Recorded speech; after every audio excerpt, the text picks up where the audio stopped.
She's here. My wee little book, I Hope So How to Choose Hope Even When It's Hard, has made her way into the world as of February 10th. I'm so excited to be able to share this work with you. The research, the strategy behind why choosing hope is absolutely what we need to be doing right now as a collective. It's time to get our hopes up. Now, as a wee little side note, it's not lost on me that this book, I Hope So, is coming out at the 30th year anniversary of my car accident when I was 16 years old. To think, fast forward 3 decades from that night, that I would be in a position to be able to share this work with the world is truly special. I hope you have a chance to check it out. I would welcome your comments. If you're feeling so inspired, please leave a review. That is so helpful for authors for reviews. So please feel free to do so if that seems like a fit. And again, it's just, when I think back that, 30 years ago, where I was to where I get to be right now, I'm really, really glad I got my hopes up back then. And I'm really excited to be able to help you get your hopes up too. Thanks for listening. Take good care.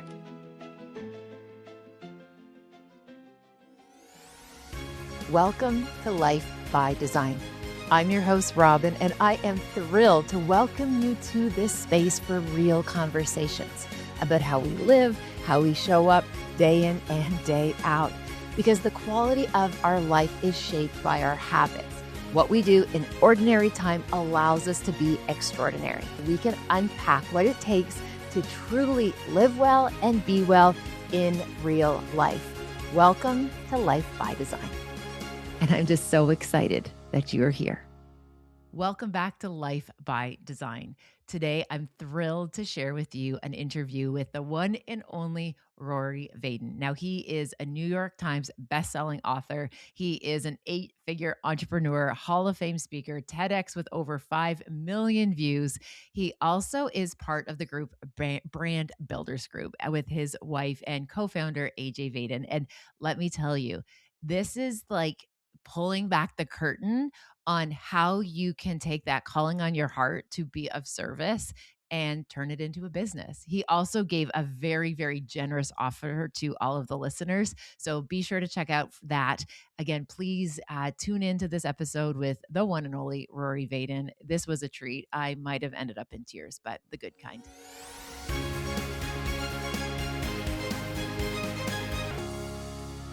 Hello, everyone. I am over the moon to be able to welcome our next guest. The one and only Rory Vaden has joined us today on Life by Design. Rory, thank you so much for making time for this. Oh yes, it's my pleasure, Dr. Robin. I've heard so many great things about you. I love the work that you're doing. So to get a chance to be part of your audience for a hot minute, I'm excited.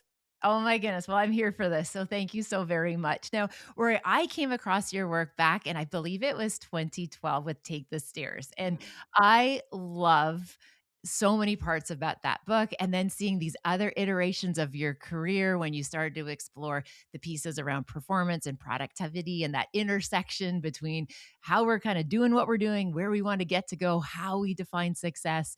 And then with your latest book that's co-authored with your wife, it's so special. This idea about like wealthy and known, like it's your work has had this spectacular arc, which is just so beautiful to witness and to also to be able to learn alongside you as you're bringing this great information into the world. So thank you again for being here. And there's just so many different things I'm excited to talk about with you today. Yeah, well, thank you. And it's interesting because it's been an awesome ride and a little bit of a wild journey. And sometimes people go, "What's the through line to all of that?" Right? Yeah. Because Take the Stairs is really about the psychology of overcoming procrastination and Mhm. increasing self discipline. Then my second book, and I had a TED Talk go viral that was about how to multiply time. Yeah. Or And then 5 million, like 5 million views, like yeah, yeah, wild. yeah. And then the work we do now at Brand Builders Group, which is where we work with some of the biggest personal brands in the world, as well as people who are just starting out, mission-driven messengers. And the through line is actually influence, right? So Mhm. I would consider my area of study as the psychology of influence. And Mhm. so uh, I look at 4 levels of influence. So level 1 is being able to influence yourself. Yes. and go, how do I get myself to take action?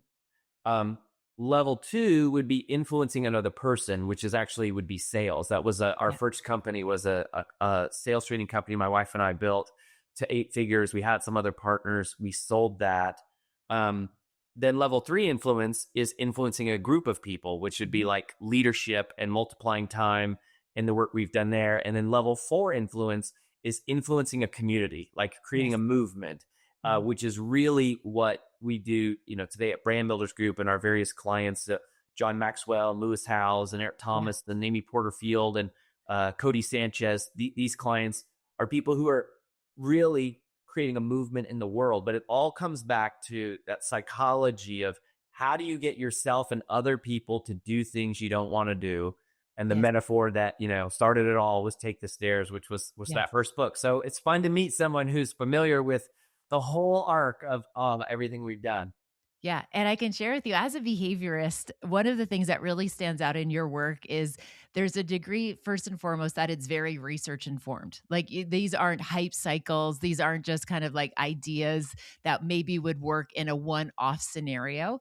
Because they're research informed, they're generalizable and we see results. Like people can onboard to these different approaches and we see that they are able to start to achieve some of these amazing goals.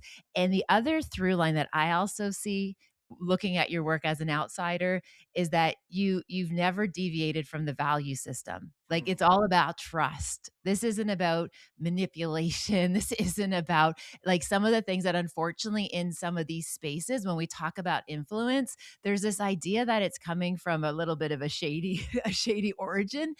But what you're describing is that in value alignment, like when we operate from that place of trust and like really are committed to helping people see this value add. And this isn't just like getting people to buy things, it's about like really helping people find these unlocks. Like, I think that's what makes you so, just so many people are learning from you and it works. And also that is there's authenticity piece that you have absolutely stayed true to who you are and what you're about as you've had these evolutions in your thinking and your writing.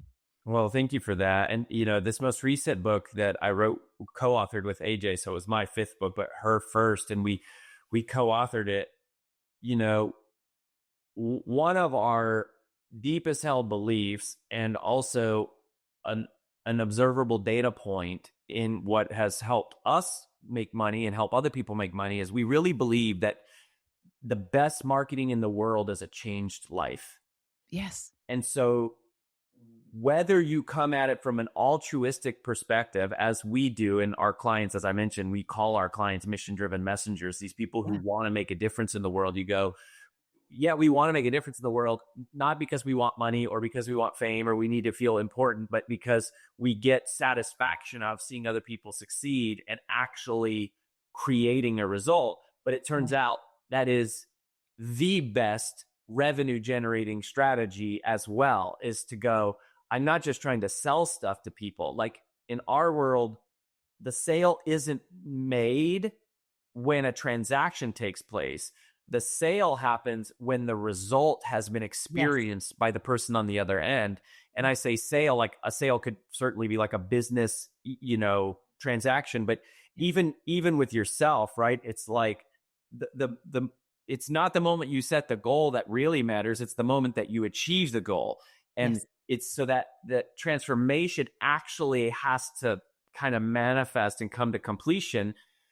And that's where we think all the fun is and where all the action is going. Like, how do we get real results in our own life? What really moves the needle? And to your point, the more when people get to know me in real life, I think they're often shocked at how much of a nerd I am. Like, I love it. I am such a spreadsheet like person.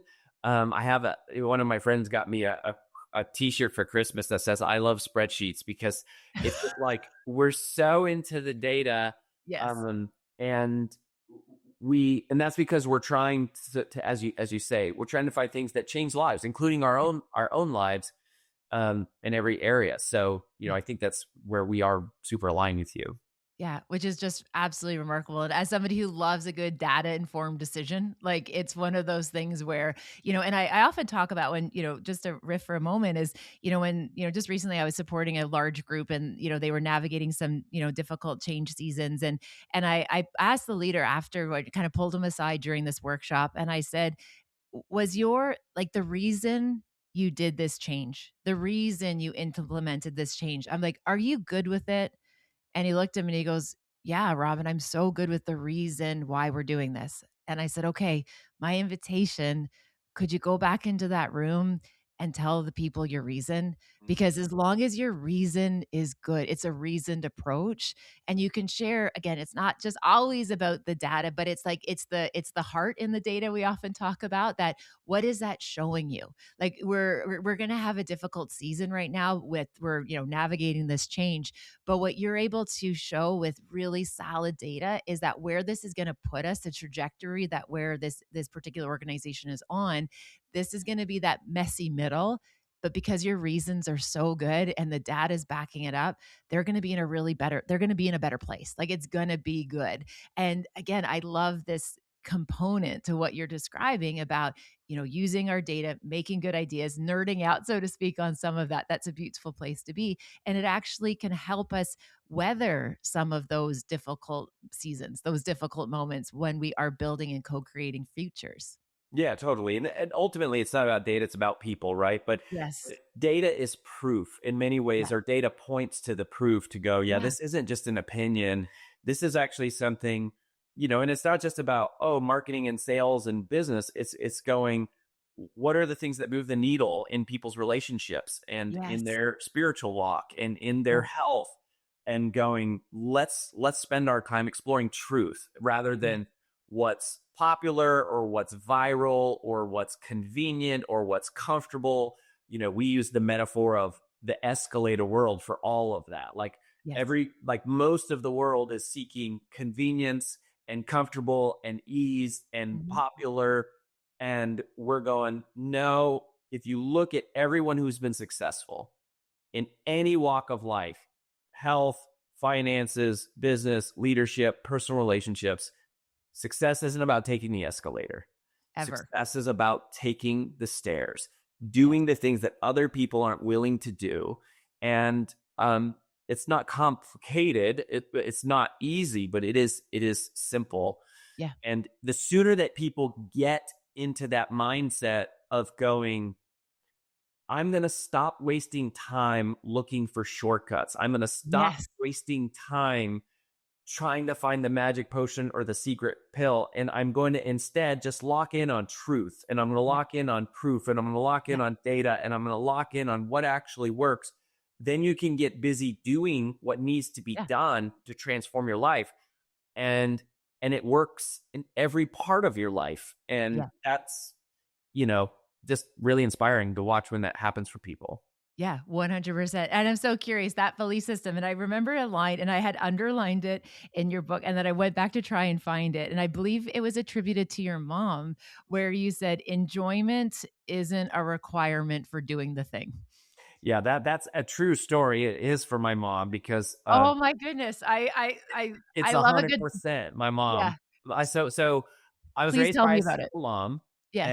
and my mom's got a wild story. She had been she got pregnant when she was in high school, was divorced twice by the time she was 22, and had two kids from two different fathers and no college education. And so she was always like, you're going to be the first in our family to go to college, and you're going to Oh, do this, and you're going to do that. And so she put me in martial arts when I was 5 years old. And so by the time I was 10, like when I was doing martial arts, I didn't like it fair. because,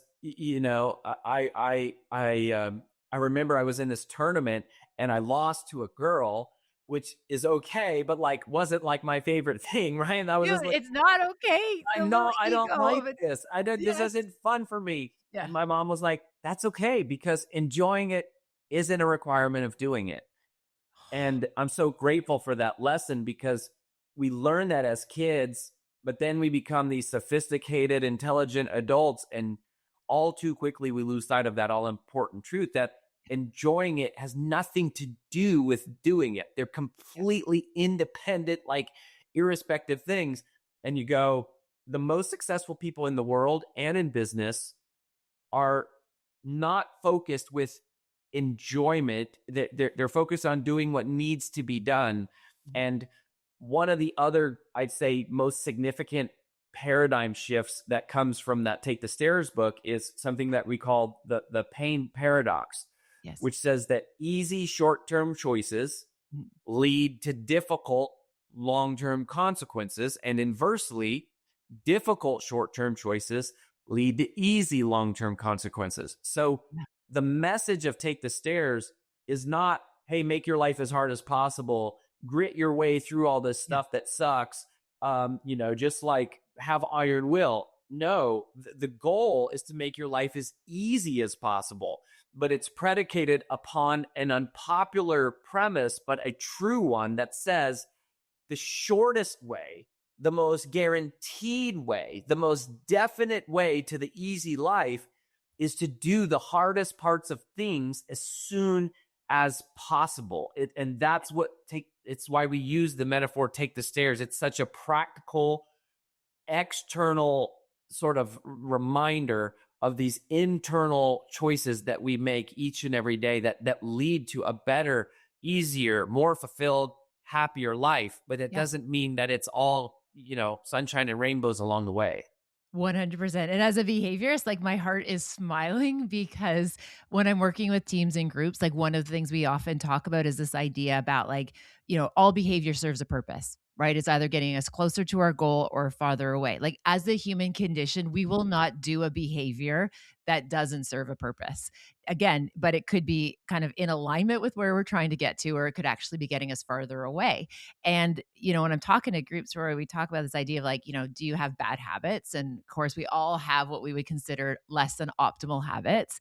And the idea is like, well, are your bad habits hard to do? Like literally, if you actually like unpacked it, is it hard to do it? And most people are like, no, it's pretty easy to do it. And it brings immediate relief or immediate something.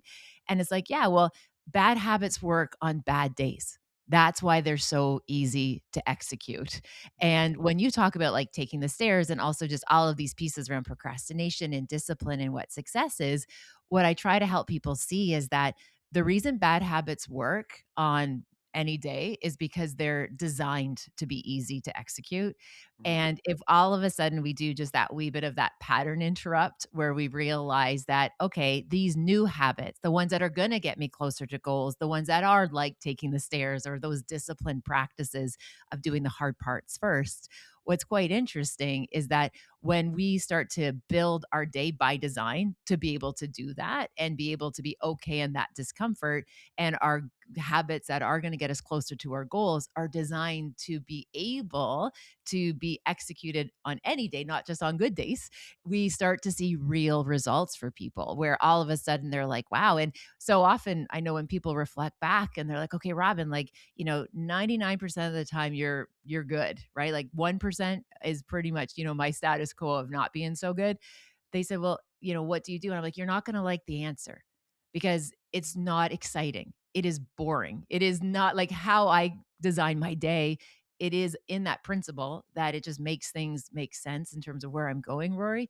But also, and I tell folks, it's like my non-negotiables. I'm walking. I'm not looking at screens first thing in the morning. Like I'm saying my prayers. I'm drinking my coffee with like, they're not glamorous, right? They're not these like, oh, I've never heard of that before.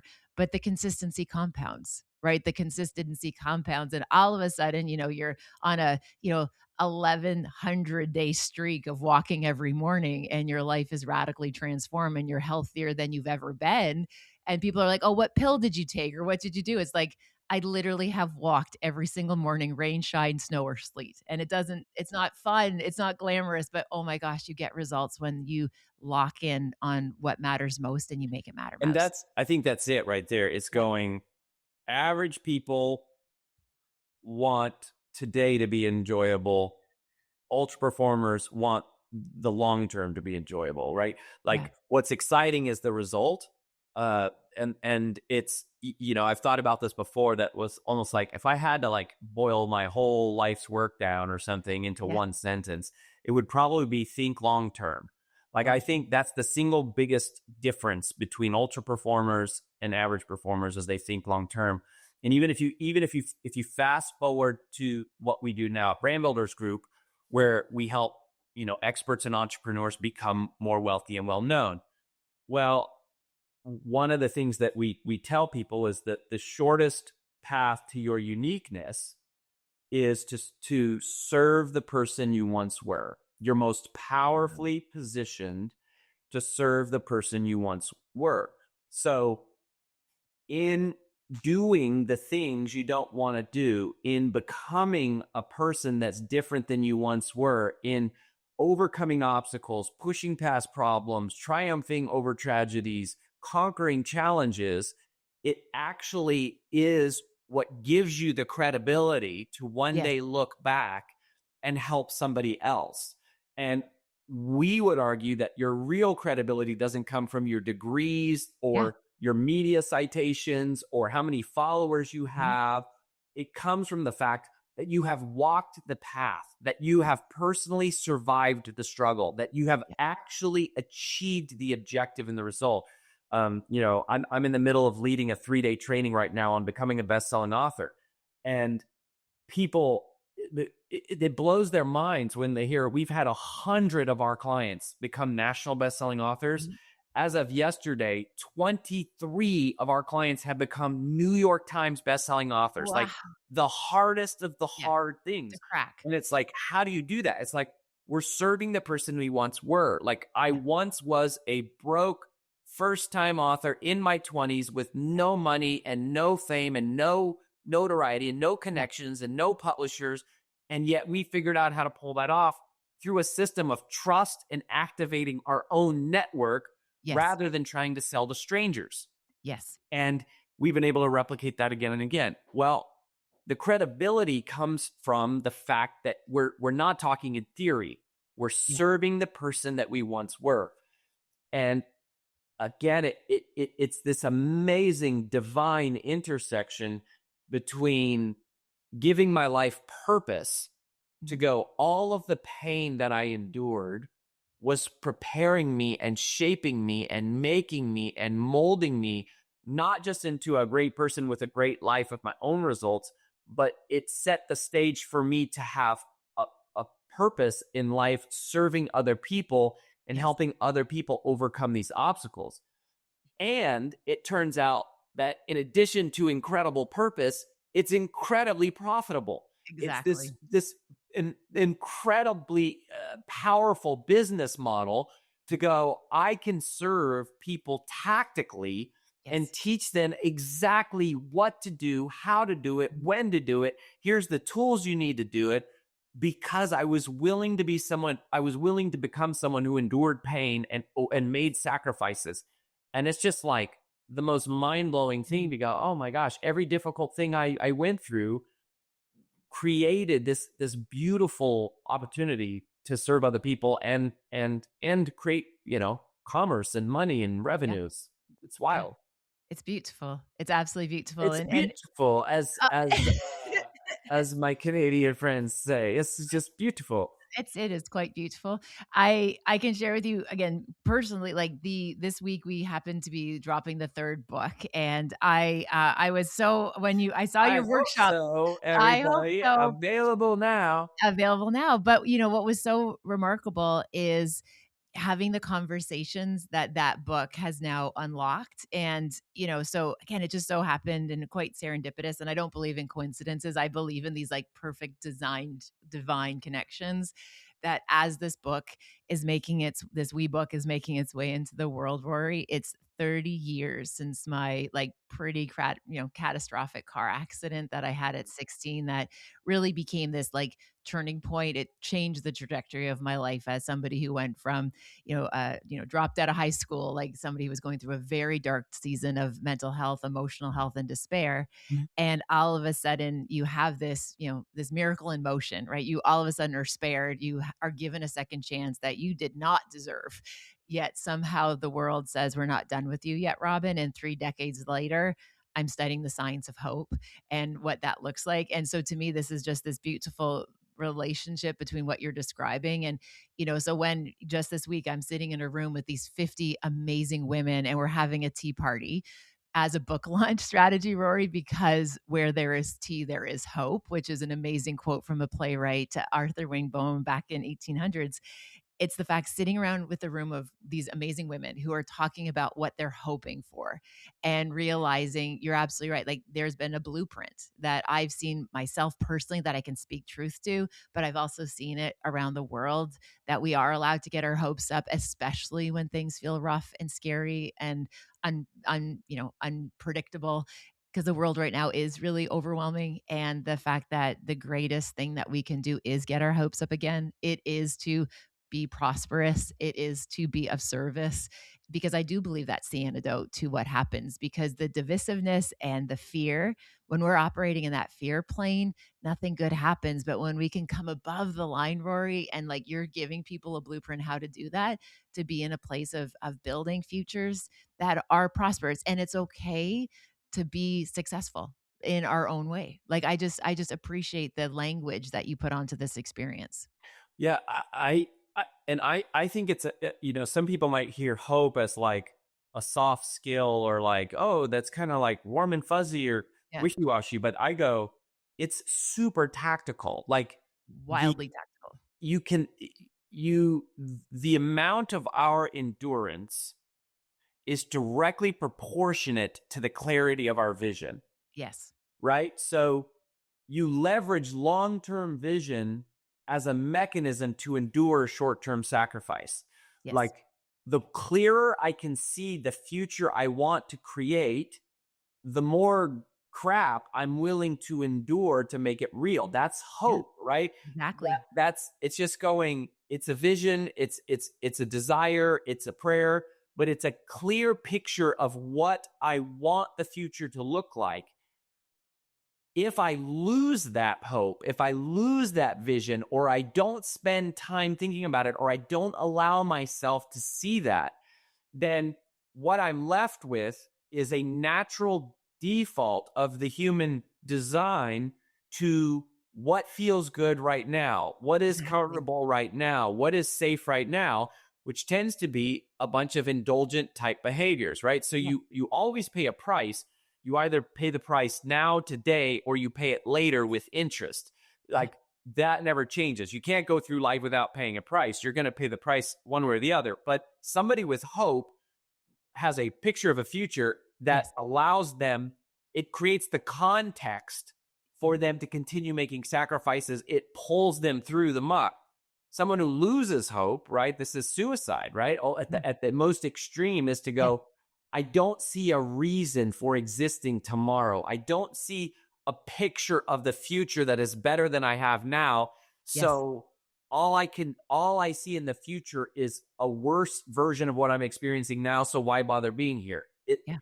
It's a very practical thing, and you can teach it in a leadership function of Yes. going, yeah, we have to create, the company has to be clear about articulating the future we're trying to create for ourselves Mhm. and for our customers and for our team. And on an individual level, people have to create, give themselves the space and the permission to create. And I think one of the things everyone needs to be careful of is, the human brain is not designed for success. The Mhm. human brain is designed for survival. That's right. The human brain is designed to keep us safe. And so anytime I set a new goal, anytime I create a new resolution, the first thing that shows up in my mind is self-doubt. Yes. When I said, oh, I want to become a Hall of Fame speaker, the first thought is, you can't do that. Yeah. Why do you think you could do that? You're not capable of that. You've never done that. You don't know anyone who's ever done that before. Yeah.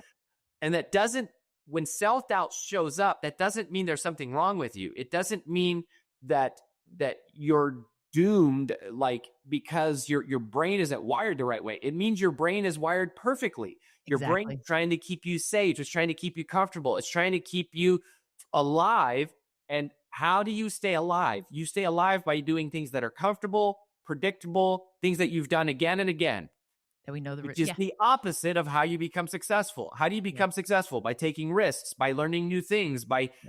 by challenging yourself and doing things that are uncomfortable. So you just got to realize there's nothing wrong with your Mhm. brain, but your brain does have to be programmed Mhm. to think differently. That's what we try to do with our books. And in our second book about multiplying time, we say the next level of results always requires the next level of thinking. Yes. If you don't consciously train your brain to process choices differently, then you will unconsciously process them in the same default that you always had. And so you'll keep doing the things you always do and you get the results you've always gotten. So, Yeah, absolutely. it's tactical. Yeah. Oh, I appreciate that reframe. And you're absolutely like, we see it is so strategic. And I love when people say, like, oh, Robin, hope is not a strategy. And I as soon as I meet that resistor, I'm like, yes, because this is going to be an amazing conversation because you are now going to have an opportunity to have an advantage that you didn't have before this conversation. So I absolutely love when people are a wee bit skeptical about it. And then when you show them physiologically, spiritually, psychologically, why this is going to be something completely different than what you've experienced before and unlock what you're hoping to achieve. It's a pretty amazing experience to Hope is the only strategy. Like, yes. hope is the only strategy. If Yeah. you don't have hope for a brighter future, you're never going to endure the pain of changing the behavior that needs to be changed today. Like, Yes. Yeah. and what could be more clear of a strategy? A strategy is, an insight that you have to improve things. So it's like Exactly. if you don't have hope, then it's like you don't have anything. Yeah, agreed wholeheartedly. And there's two threads that I want to pull on. One is what you were saying about this idea that we adapt so quickly, and if we aren't intentional about it, we will regress back to our old patterns. And so interesting because one of the things we talk about in my work kind of twofold. One is the idea around hedonic adaptation, which means that as soon as we achieve a goal, it essentially, as we all know, it feels good for maybe a short period of time, right? Whether it's like you get that car or you're able to have that really deep connection with a loved one and all of a sudden you're like, wow, this relationship is leveling up, like whatever that is, that goal, you achieve it, and we know that the benefit or the experience is relatively short-lived, right? Like it's like that felt good and then our brain's kind of like, what's next? And we actually know the process and the journey is where we have these really great consistent feelings. But what's so fascinating is that hedonic adaptation says that when we get to that place, we're like, okay, that was cool. I established my goal, right? I got that first book published, or I was able to make my first X, whatever it is. What's amazing is your brain now says that's your new baseline. That's why we don't stay satisfied there. Our brain literally is like, okay, yeah, Rory, you are a world class speaker. Yeah, Now go it's the do, new go. normal. It's your new normal, absolutely. And the fact that what we're doing is we're creating this evidence basis where it's like, I am somebody who can do hard things. I am somebody who can take risks. I am someone who can do this. And our identity starts to change. And then all of a sudden it opens up even more opportunity to level up, skill up, energize up, which is just, again, it's so remarkable to be able to help people get there and to see that. And so when people are like, oh, I don't, what's the point? I'm not really satisfied. It's like the point is that you literally are changing your default settings for better. Yeah, That's and a pretty cool thing. it's such a cool thing. And here's another another tactic. If Yeah. somebody's like, okay, how do I like execute this right Yeah. now? Okay, so this also comes from the Take the Stairs book, our first book, and it's so simple. It's easy to overlook this, but what most people do is they ask, "Is this possible? Could I pull this off?" Or they'll say they'll either or their brain will just say that's not possible. I Right. couldn't do that. That's not for me. That's kind of like an underperformer, right? They've really got negative self-talk. That's not most people. Most people, their brain is like, I don't know, is that possible? Like, could that be possible? The ultra performer's brain is 1 degree different, and they've trained themselves to think this way. And it's not necessarily the like, I can do anything. I'm the Yes. best. I'm the Yeah. greatest. It's not that. But it is a degree different. And so you have to shift to asking the question, how? Yeah. So you don't say, is this possible? You say, How? how could this be possible? What would it take for that to have to come true? right? Like, okay, um, we've got inside a brand builders group. It's crazy. We started the company because we were helping Lewis Howes. He was our very first client, and we've been working with That's Lewis so since cool. 2018, and he's just exploded, right? Yeah. And then we've gotten introduced to all these other people, and we've grown our own business and leveled up. But a lot of the people, most of our clients, like over 90% of our clients, are in the new to intermediate stage. They're making six figures, but it's low six figures. Well, when you're making $100,000 a year, $1 million a year feels impossible. So what's happened though is we've just had our 13th client who is making $1 million a year more than what they were making when they started with us. Yes, Rory. That's It's awesome. crazy. And it's Yeah. it's so cool. And it's because they're around a community of people who are all saying, how, right? So if you make $100,000 a year and you go $1 million a year, that's impossible. Well, the moment you say that, you have created a prison of your own construction, a life Yes. sentence, if you will, for staying stuck where you are. Now, I'm not going to say anyone can make $1 million a year. I don't think that's necessarily true. But the point is, you don't have to reach a conclusion either way. The Right. point is, ask it as a question. What would have to happen for me to make $1 million a year? Like, if it were going to happen, how would it happen? Like, what would that look like? And when you open that as a question, it's kind of like, the reticular activating system engages, your brain Yeah. processes on this question until one day, boom, the answer comes, the relationship happens, the door opens up, you learn the key insight, you find the right coach, mentor, Yeah. community, and like, it unlocks. Like, it is an unlock. But if you're not asking the right question, if you already come to the conclusion it's not possible, then you're not open. Your eyes are blind to seeing an answer because you already decided that one doesn't exist. And so that gets super actionable by going, how could this be? How could this be possible? Yeah. How could I do this? What would it take? Yeah. And I'm telling you, that one little Shift. 1 degree shift can Yeah. change the trajectory of your whole life. Yeah. Rory, absolutely. I love everything about this. And can I give you just a quick little story? Can I share a quick little story with you? It's okay. So for folks who are familiar with work, like I have three teenagers, well, old young adults at this point, and I remember Hunter, my oldest. He was at the time in his senior year of high school. Okay, and he is this like very talented basketball player. That was been his identity, and with a wee bit of football. And he calls me one day, Rory, and he goes, "Mama, I'm going to Scotland." And I'm like, "Okay." And he's like, "I'm going to play rugby." And I was like, "Dude, you don't play rugby." And he's like, "But," he goes, "But Mama, I made the senior team and they're taking me for this tune up to go to rugby, like to play rugby in Scotland." And he said, "How hard could it be?" And I'm like, "Really effing hard, Hunter. Like, this is a contact sport. Like, this is gonna be something else." And he's just like, "I got it." Like, he's like, "No, it's good." He's like, the coaches got me and, it'll be good." So sure enough, Rory, he goes with his team, senior team, they go to this tune up. And I love the fact that it's like, Hunter, they're tuning up skills they have. Like, you don't necessarily have the, like, baseline of the sport, but God bless you, kid, you go and do it. And anyway, so sure enough, he FaceTimes me after the second match and he calls me and he says, like, "Mama, let me tell you, I was so much better in the second game." And he's like, but literally, he did this thing because the way his brain looked at this opportunity was like, how hard could it be? Right? Like, I will put the pieces. I don't need to know everything. I know enough. I Totally. trust in myself enough that I can figure this out. And so often I could share with you because he's one of my best teachers. There's so many, as I'm exploring my own career and my own opportunities, I sometimes do my best to like, again, recognize I'm the thinker, I'm not the thought. So the thought that pops up and that says like, Robyne, why should you or should you do this? Or why do you think you ought to do this?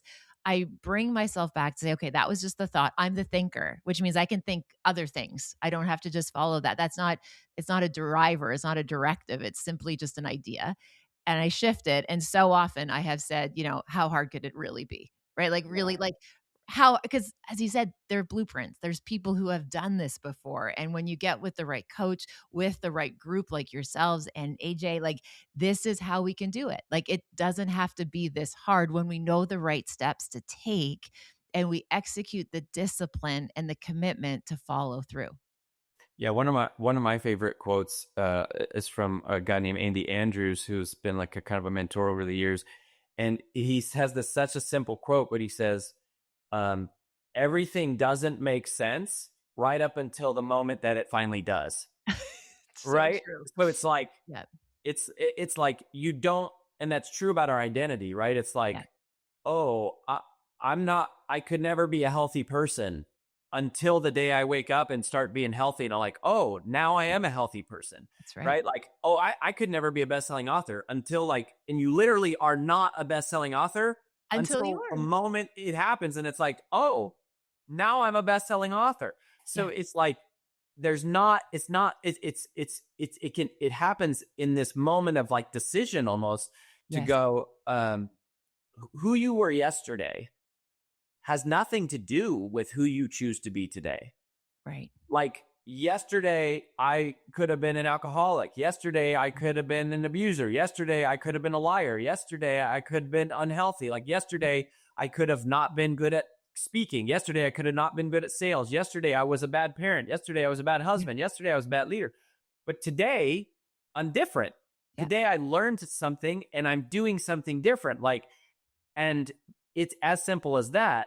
That you go, oh, I can decide who I'm going to be. I can recreate who I'm going to be, and that's the amazing thing about kids, right? Like your story about Hunter is such a great one because you go, innately that's who we are Yes. until we program it out of ourselves, or the world Yeah. programs it out of ourselves to be like, you can't play rugby, right? Like Yeah. you're not a rugby player. Like why do Yeah. you think you can play rugby, right? Exactly. We're the ones who place that limitation inside of people. In some ways, it that deep down is like, oh yeah, I could figure that out, right? Like every Mhm. fourth grader is like, do you know the answer? Who knows the answer to this? And they all are like, oh, Yeah. I do. I Like, just, yeah. and then we're like, you don't know what you're doing. Put your hand down. So we Yeah. have to we have to learn all that. 100%. And that unlearning, right? I think what I hear you saying there that's so important is the fact that like again, we are not our environments, yet we do pick up programming along the way. And sometimes it's actually a pretty amazing opportunity to start to ask ourselves, maybe there's some unlearning and there's some letting go and to make room for the good stuff, right? And if you To have make big room for goals, next. there's a lot of unlearning to do, right? Like Yeah.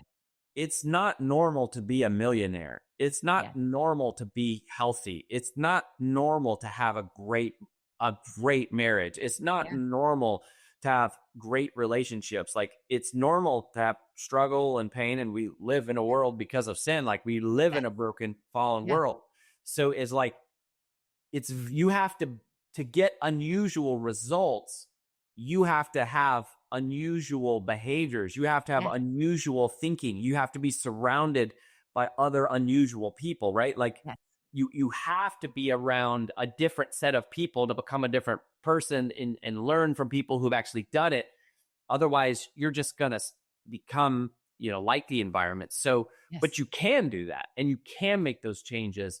Um, Not simple, but easy and doable. So, and by the way, so if anybody is listening to this, Dr. Robin, and they go, you know what, I do have a calling on my life that I want to share my story with more people. Like I have been through some struggle, and Yes. I feel like I should be sharing that story, and I should be serving the person I once was. If that idea, you're most powerfully positioned to serve the person you once were, resonates with you, and you go, man, I've always thought I should write a book, or I should be speaking more, or something.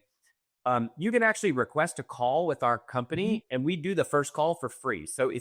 if you go to freebrandcall.com/life by design, all right. So Mhm. freebrandcall.com/life by design, you can do the first call with our team for free, and we'll want to like hear a little bit about the calling you have, understand how far you are along in your journey. And again, we work with everybody from brand new beginner all the way to like John Maxwell and, the biggest names in the world. But we believe that if there's a calling on your heart to share your story, then we believe that's the result of a signal that's being sent out by somebody else. Yes. And that person needs you more than you need them. Yeah. Like for us, it's like, ooh, this could be a fun goal or a fun, maybe a new business or a new way to make money. But for them, they're like seeking and searching and begging and pleading and could quite possibly literally be on their hands and knees praying for answers to questions that you know like the back of your hand because you've gone through the thing that they're facing now. And so that's where, again, we believe there's this divine design of your identity that every struggle you've been through is a part of preparing you for the person you needed to be for somebody else. So anyways, if you're in that season of life, go to freebrandcall.com/life by design. We'd love to talk to you, kind of hear that story, because you're a great example of that, Dr. Robyne. Like you're teaching people and helping people go through the journey that you went through all those years ago. And it's like, that's why it works, because it's real and it's substantive. It's not fake. It's not artificial, to use a word, right? It's real. Yeah. Rory, thank you so much. And just so you know, like there are so many people that I get to work with who say, Robyne, like I want to be able to do what you're doing, to share my story. So for you opening that up for the listeners. And again, there's so many people that are like, their faces are just popping up in my mind right now about like, oh my gosh, I want to make sure to send this to these people. I want to send this to Natalie. I want to send this to Brenda. I want to send it to these people who I know this is that opportunity for them to get world-class coaching. And again, that call could be the difference that just unlocks things for people we don't even know yet. And I just appreciate the generosity of you and your team to hold space for the people that are feeling that call in their heart. And it's okay to be able to build a lifestyle and a livelihood from this place. That, it's okay that we're able to take some of these setbacks and, it sets us up to be, as you say, well positioned to serve the person that we once were. So Rory, thank you so very much to you and to your team for making that available for our listeners, but also just the degree of like authenticity. You show up on the call, off the call, on the stage, off the stage, in the book, out of the book. Like you're the real deal. And it gives me so much hope and encouragement knowing that there's people in this industry who are doing it right. So from the absolute bottom of my heart, I just want to say thank you so very much. Please keep shining bright because you are a lighthouse for so many of us. So thank you. And I hope this will be the first of many conversations. Yeah, it's my pleasure. And prayers to you, Dr. Robyne, and everybody who's listening. And if you're going through a hard time right now, that's not going to be the rest of your life. This is just the season that's preparing you for the best of your life. So hang on and keep tuning in. Amen. Thank you for spending time with me on this episode of Life by Design. I appreciate if you have a moment to pay this forward, share it with someone who you think might benefit from the ideas shared in this episode. If you're feeling so inspired, please also rate and review the podcast wherever you listen to your favorite podcasts. Again, thank you for listening. Thank you for your time. Take good care, and I'll see you next time.